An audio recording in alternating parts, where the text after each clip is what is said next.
Alright guys, I'm going to try to do this quickly. It's Sunday afternoon. This is a customer's, has a 9 or 10-year-old daughter, or I guess this would be his granddaughter. She had got this and rode it once or twice at Christmas time when it came. The build date's 11/20, and yeah, it wasn't running when they went out briefly after to let her run it again. So I want to make a video here for the customer. As I went to check the fuel lines and see where the flow issue was, I noticed there's a fuel petcock shutoff right here, as well as the one above the carburetor over here. So it can be a little deceiving if you forget or only, aren't used to how the thing functions.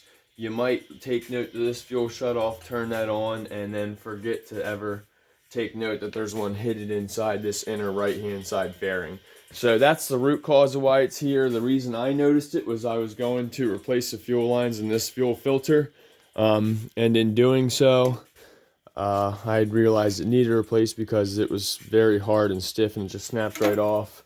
But it was cool because we had quoted him for a carburetor situation. And honestly, when I went to test drive it, these handlebars were like falling off. I just noticed when I adjusted the brakes out, I'm going to try to do this on camera. If you see the front wheel actually, it pulls to the left. Yeah, hit the right brake, I guess. Right there. So if you see that pulling to the left, the shocks, or the front fork, is actually pivoting, and the tire is tweaking inside that brake caliper from right here when the friction of this actually is pulling everything. So what I'm showing you that for is, it's not that the bike isn't probably going to clear it up, but I would say that this was more unboxed at the 80% complete range, and you really should make sure you have the proper tools, or at least the ability to do this before you send your 9 about to be 10-year-old in 2 days out on that piece of equipment. So it still does pull a little bit, but at least everything's tight, and now it more just pulls down on the fork instead of dragging to the left here. But no, we really appreciate it. We love the idea and the thought's what counts, but it would be highly suggested if you want to pick up one of these. They're really affordable, they're awesome. They can handle quite a bit. It's just a matter of make sure you have the proper tools and you know what to do as far as making sure these handlebars get properly secured to the fork here, as well as make sure you get your tires on accordingly. And don't forget all your fuel shutoff valves. And then one big thing about these is make sure you run good. I'd recommend non-ethanol. This is 2 strokes, so this has, we put Aspen 2. This is a 40 or 50 to 1 ratio, non-ethanol, 92 octane. It's one of the more cost effective, it's healthy, it's good for the environment, it's most performance rated. Take note of this.